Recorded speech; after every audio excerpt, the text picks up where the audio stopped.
Era tarde da noite. Eu estava acampando a cerca de 20 quilômetros da minha cidade, em uma floresta chamada Pulshot, tacada de bilhar em inglês. Tinha esse nome porque havia muitas rochas nas colinas, e elas algumas vezes rolavam, danificando as cercas de fazendas locais. A fogueira já estava se extinguindo, e isso me dava a dica de que já era hora de dormir. Uma leve brisa vinha em direção das colinas, fazendo as folhas das árvores próximas à minha barraca chacoalhar, emitindo um som que era ora agradável, ora assustador. Tomei um gole de água do meu cantil e já estava quase dentro do meu saco de dormir, quando tive a impressão de que algo se moveu do lado de fora de minha barraca, emitindo uma luz semelhante à de uma lanterna, que imaginei ter visto através do tecido. E digo imaginei, porque na mesma hora abri o zíper de minha barraca e olhei para fora usando minha lanterna, porém não consegui ver nada. Depois de alguns minutos observando e com o sono já fazendo meus olhos pesarem, concluí que aquilo provavelmente era fruto de meu sono. Logo, fechei o zíper de minha barraca, olhei para meu saco de dormir e imaginei que finalmente poderia ter uma boa noite de sono. Foi quando eu ouvi um grito. Fiquei paralisado por um instante, sem entender o que estava acontecendo. Quando consegui me movimentar, a única coisa que consegui fazer foi virar para trás, na direção de onde vinha um barulho que eu não conseguia distinguir o que era. O meu coração acelerava cada vez mais. O meu sono já não existia mais. Minha mente não parava de trabalhar, tentando identificar aquele misterioso som. Através do tecido da barraca, a única coisa que conseguia ver era uma claridade, que poderia ser uma tocha. Numa fração de segundo, minhas ideias se tornaram mais claras, pois aquela luz só poderia ser um campista, que naquela hora da noite havia se distanciado demais de sua barraca, e assim perdendo sua trilha, não conseguindo mais voltar. Eu sei como é difícil se perder em uma floresta, especialmente à noite. Isso já aconteceu comigo 1 ou 2 vezes. E como eu queria que alguém estivesse lá nesses momentos para poder me ajudar. Com pena daquela pobre alma, peguei minha lanterna e abri o zíper de minha barraca, tendo tempo para ver uma silhueta que por sua forma assumia ser um homem alto, com um porte físico desenvolvido, correndo assustado para dentro da floresta. Num estalo, lembrei-me do grito que tinha ouvido anteriormente. Será que havia alguma ligação entre o grito e o campista perdido? Presumindo a possível gravidade da situação, peguei rapidamente meu equipamento de trilha e minha lanterna e saí em disparada na mesma direção que a silhueta tomou. Andei por cerca de 100 metros mata dentro, mas não consegui identificar nenhum rastro que pudesse me levar àquela pessoa. Por um instante, percebi que não conseguia sentir nenhum cheiro de fumaça que viria da tocha que o homem carregava. Mas logo esse pensamento fugiu, pois eu estava me afastando demais de minha barraca, e comecei a ficar com medo de me perder também. Parando e respirando fundo, decidi que voltar seria a melhor opção, pois assim poderia reacender a fogueira, deixando meu local à vista para que a pessoa ou pessoas pudessem me encontrar e passar a noite, sendo mais fácil achar suas barracas quando tivessem a luz do sol. No momento em que me virei para voltar, eu pisei em falso, escorregando em algumas folhas que ainda estavam úmidas por causa da chuva ocorrida na manhã anterior, batendo meu joelho em uma grande pedra próxima. Soltei todos os palavrões que conhecia, mas ao mesmo tempo agradecia por esse tombo não ter sido tão forte e dolorido quanto a queda que tive esta manhã. O pequeno galo em minha testa me lembrava de que naquela manhã, assim que o sol raiou, resolvi pegar a trilha do oeste, pois queria acampar na grande clareira que havia após as rochas. A chuva do dia anterior havia deixado tudo muito escorregadio. Ainda era possível ouvir algumas rochas ao longe rolando ladeira abaixo. Algumas até chegaram a me assustar, caindo próximas a mim. Uma dessas pedras que haviam rolado estava bem no meio da trilha. Teria que passar por ela para poder continuar. Mesmo tomando cuidado, foi inevitável escorregar no limo que estava por toda a superfície daquela pedra, o que me fez bater a cabeça em um tronco próximo, e por alguns instantes fiquei com a vista turva e a cabeça girando. Mas mesmo assim eu segui pela trilha e cheguei à clareira que eu tanto almejava. Agora eu estava aqui, com um galo na cabeça e um joelho inchado e muito dolorido, mas voltando a ficar preocupado com as pessoas que poderiam estar precisando de mim. No caminho de volta, algo estranho chamou minha atenção.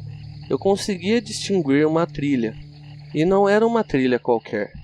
Havia muitas marcas de pegada, como se várias pessoas tivessem passado por lá, indo na direção da clareira que eu havia acampado. O que me inquietou foi lembrar que quando eu montei minha barraca na clareira, não havia outras barracas lá além da minha. Então para onde essas pessoas estavam indo? Onde elas acamparam? E principalmente, será que todas essas pessoas estavam em perigo? Esses pensamentos me fizeram andar cada vez mais rápido. A sensação de que as pessoas precisavam de minha ajuda estava me deixando cada vez mais ansioso. Desloquei-me o mais rápido possível até a clareira. Porém, chegando lá, tive uma surpresa um tanto quanto desagradável. Não haviam pessoas nem barracas lá. Até meus pertences haviam desaparecido. Uma sensação de preocupação, nervoso e angústia tomou conta de mim. Com essa mistura de sentimentos, minha cabeça doía cada vez mais. Sinto algo quente escorrer por minha testa. Passo a mão e vejo a mesma toda ensanguentada. Abaixo a cabeça, desesperado, tentando entender o que se passa, e observo um papel de cor-de-rosa jogado próximo aos meus pés. Curioso, abaixo-me para pegá-lo e quando o viro, meu coração quase para. Havia uma foto minha, e logo abaixo dessa foto estava impresso, em grandes letras garrafais, desaparecido. Havia também uma recompensa para informações e um telefone para contato. Reconheço aquele telefone, é o da minha mãe. Percebo vultos próximos a mim, vultos de pessoas, porém não consigo distinguir os rostos e cores. Começo a chamá-los, mas eles não me ouvem. Eu gesticulo, mas eles não me veem. Sinto minha cabeça latejar insuportavelmente, o que me faz cair de joelhos e gritar de tanta dor. De repente, nada.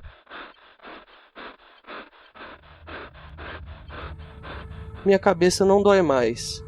Eu me lembro de tudo. Eu morri naquela queda. Eu bati a cabeça com força e morri naquela queda. Eu não sei ao certo quanto tempo se passou desde aquela tempestade, mas a única coisa com a qual eu tenho certeza é que estou nessa clareira há tempo suficiente para minha família sentir falta de mim. Sei também de outra coisa. Estou preso nessa clareira. Não sei quem ou quem me prende a este lugar, mas sinto que preciso achar uma saída daqui, e rápido.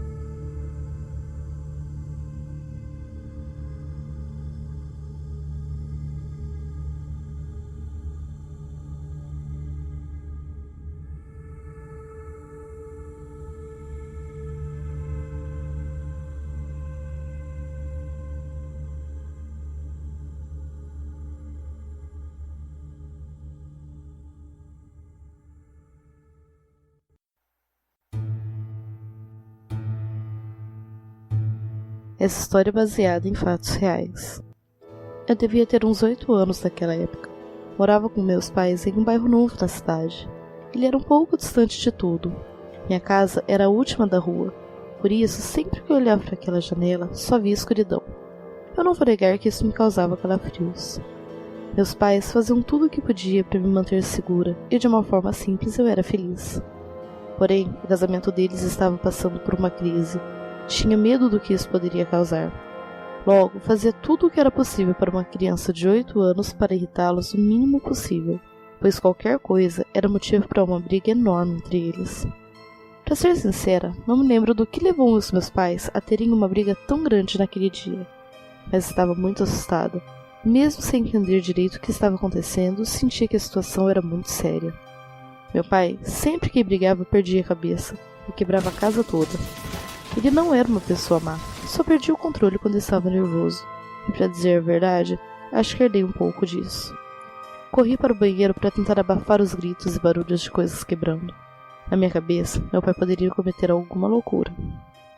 Os vizinhos já haviam saído para a rua para ver o que estava acontecendo, e isso me causava um pouco de vergonha. Ao mesmo tempo, eu sabia que caso algo mais grave pudesse acontecer, alguém poderia defender eu e minha mãe.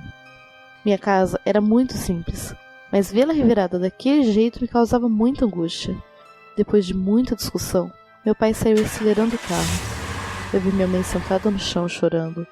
Só me restava sentar ao seu lado e tentar confortá-la da maneira que eu sabia.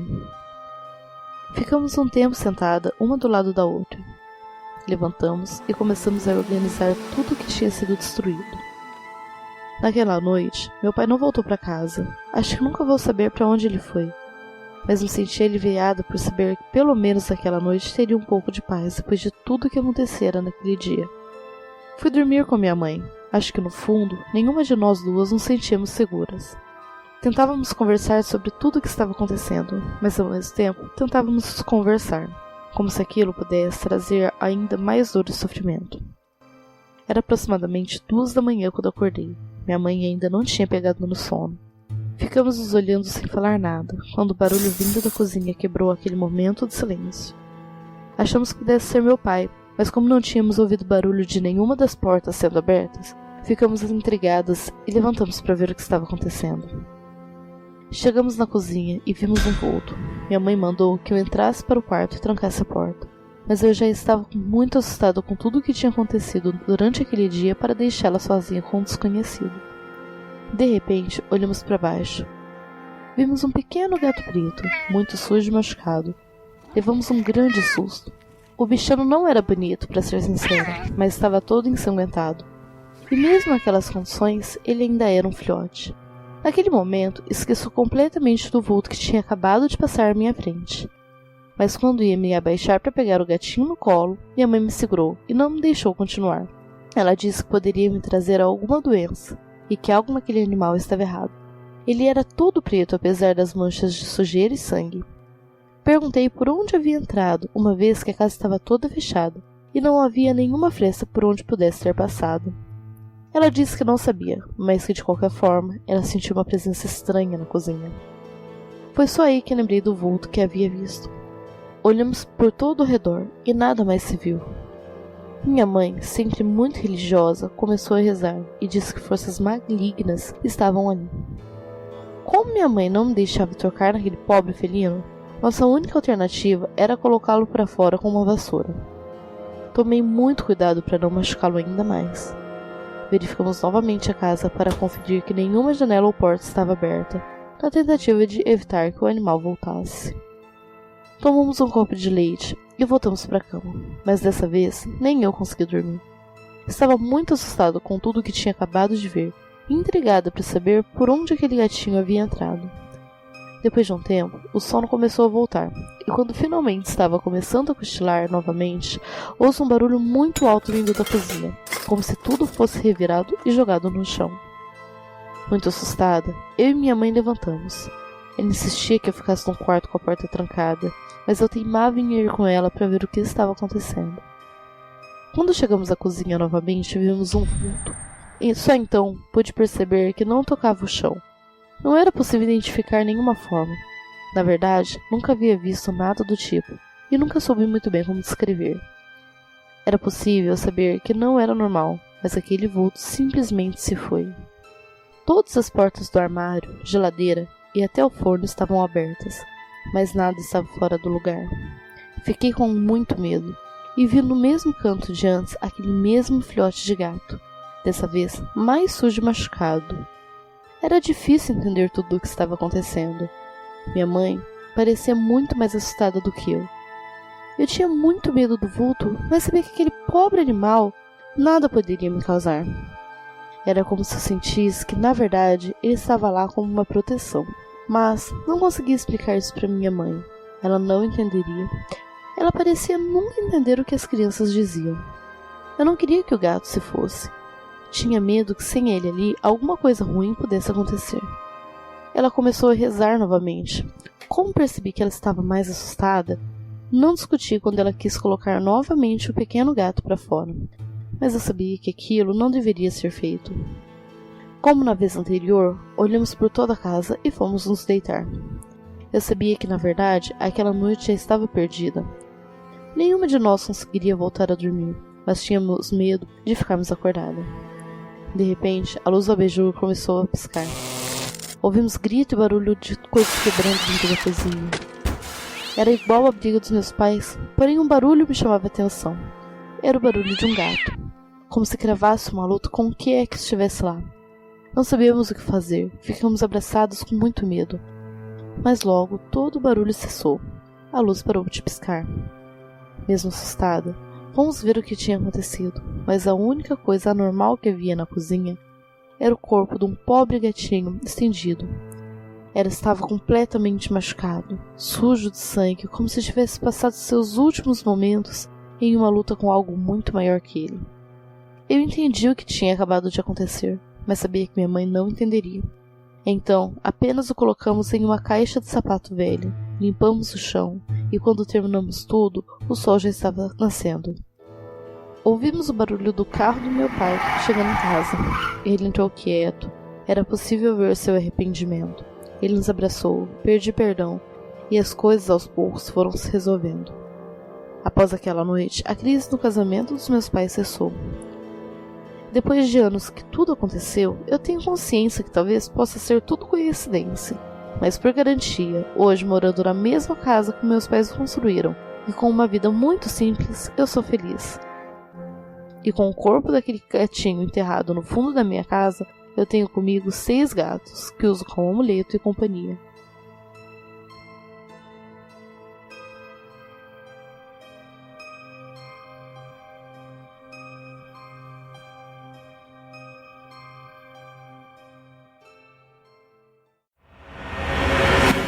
Você deve ter ouvido a expressão, o diabo não é tão feio quanto pinta. Bem, acho essa expressão perfeita. E para você entender melhor o que estou falando, vou contar uma história.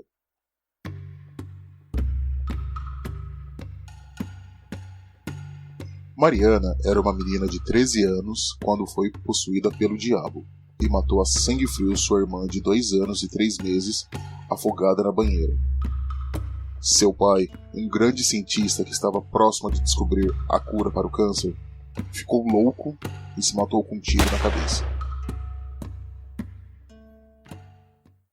Você deve estar me achando um louco. Pois bem, vou contar agora os fatos reais por trás de tudo isso. O pai de Mariana estava próximo de descobrir a vacina. Porém, quando começasse sua fabricação em grande escala, produziria um lixo tóxico que acabaria com a vida marinha e levaria milhões de pessoas a um atrofiamento rápido do cérebro. Só iriam descobrir isso depois de muito tempo e levariam mais tempo ainda para reduzir as consequências dessa descoberta. Está vendo como eu tenho razão? O diabo não é tão feio quanto pinta. Eu tirei 2 vidas para salvar milhões.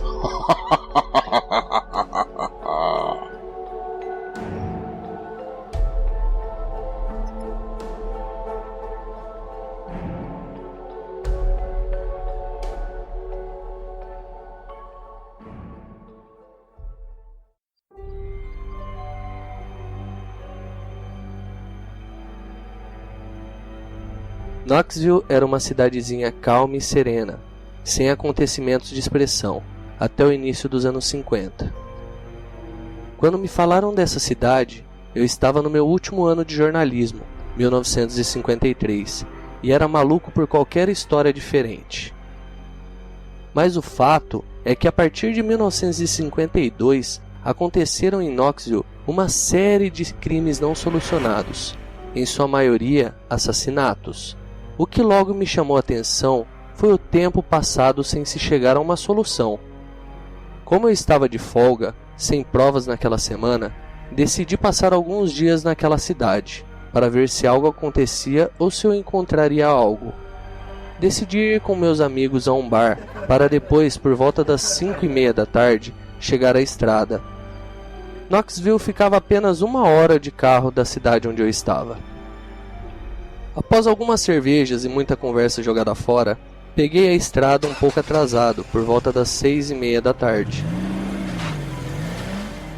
Quando fui chegando perto da placa que dizia "Bem-vindo a Knoxville", uma figura veio em direção ao meu carro, e eu fui desacelerando. Conforme a figura ia se aproximando, os faróis de meu carro o iluminavam, mostrando um velho senhor, que aparentava 70 e tantos anos. Encostei meu carro, e logo que abri a janela ele logo foi dizendo: "Ah, então me diga de onde vens. Venho de Georgeland." E o que queres em uma cidade que até Deus abandonou?" "Ah, eu estou cursando jornalismo e..." "Filho, por que você não faz igual ao resto do mundo que está pouco se fudendo pra essa cidade e vai embora antes que se meta em algum problema?" "Mas eu não vim causar problemas. Eu só queria tentar entender o que aconteceu aqui." E como se o velho tivesse entrado em transe, ele olhou para mim e começou a gritar: Jack, quantas vezes eu te avisei, não entre lá, Jack. Eu sabia. O demônio habitou entre nós e levou tudo que eu tinha." Mais do que depressa, eu acelerei o meu carro e deixei aquele velho esquisito para trás. Chegando à cidade, tive a impressão de que o local estava preso no tempo. Tudo muito caracterizado pela arquitetura inglesa: casas, a igreja e o prédio de tijolos vermelhos, o mais alto da cidade, de apenas 2 andares. Eram muito velhos e bizarros. A única coisa estranha, como se a cidade já não fosse o bastante por si só, era uma luz acesa no prédio de tijolos vermelhos e uma placa na entrada de vidro escrito "Não entre". Hospedei-me em uma pensão que era perto da rua principal, com direito à vista para o prédio. Quando fui deitar, a luz continuava acesa, mas não se via ninguém lá dentro. Observando mais atentamente, tive a impressão de ter visto uma sombra refletida na parede. Neste momento, a luz se apagou. Cansado, eu acabei pegando no sono. Porém, quando eram mais ou menos umas 5:30 da manhã, acordei com um latido vindo da direção do prédio. Levantei para ver se conseguia enxergar algo pela minha janela, porém não vi animal algum. Acho que devido à neblina que tinha na hora, eu não conseguia enxergar bem. De qualquer jeito, como já estava acordado, fui ao banheiro fazer minhas necessidades e logo voltei para a cama. Eu estava quase pegando no sono novamente, a luz da janela do prédio se acendeu, o que me fez sentir um frio na espinha e pensar: que porra é essa de luz acesa? Tentei olhar pela janela de forma discreta, sem me mostrar muito, inclinando próximo à janela para espiar, e com uma gota de suor descendo pelas minhas costas, olhei em direção ao prédio e vi uma criatura, que me arrepia até hoje só de lembrar.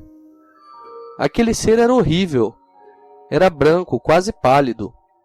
Onde uma pessoa veria olhos, nele eram buracos negros, sem vida.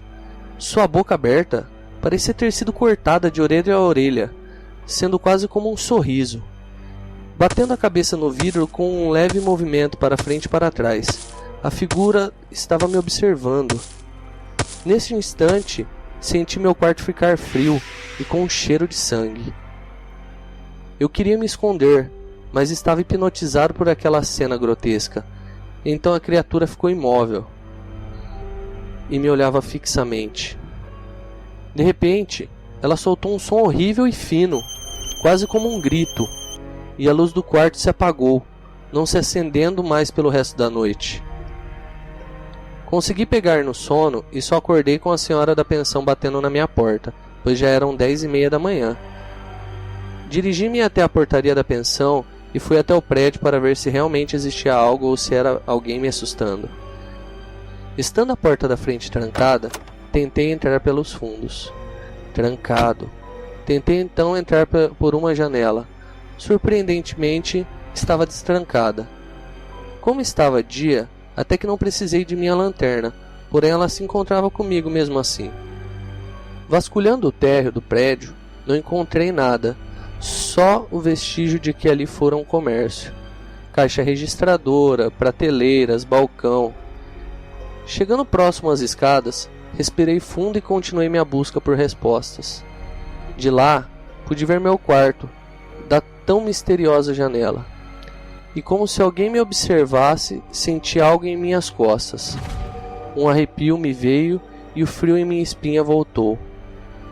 Naquele momento, senti minha alma quase que saindo de meu corpo. Conforme eu virava, a figura ia se mostrando para mim. Seus olhos, que na noite anterior eu não conseguia ver, me traziam a sensação de estar sendo encarado pelo próprio demônio, pois eram escuros e fundos. Sua boca era completamente aberta e cortada. Sua pele era muito mais pálida do que eu tinha percebido. E foi chegando perto de mim lentamente.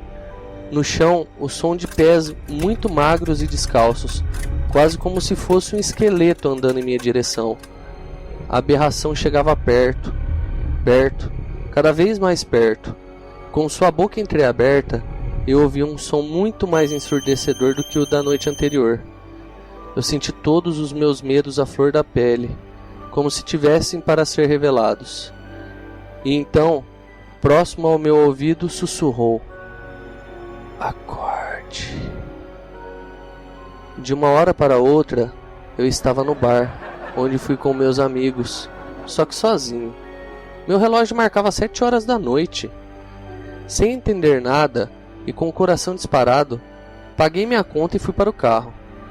Como estava zonzo, fui para casa dormir.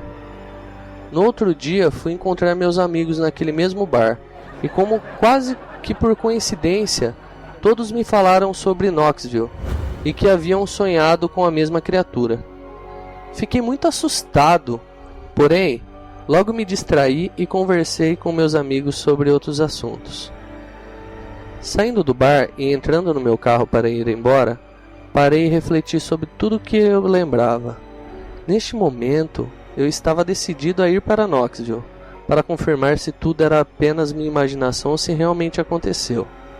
Não precisei ir tão longe para confirmar se tudo era real. Como se fosse por maldição ou praga, ao olhar pelo meu espelho retrovisor, eu via coisa, ser, demônio, seja lá o que for, olhando fixamente em minha direção, debaixo da luz de um poste.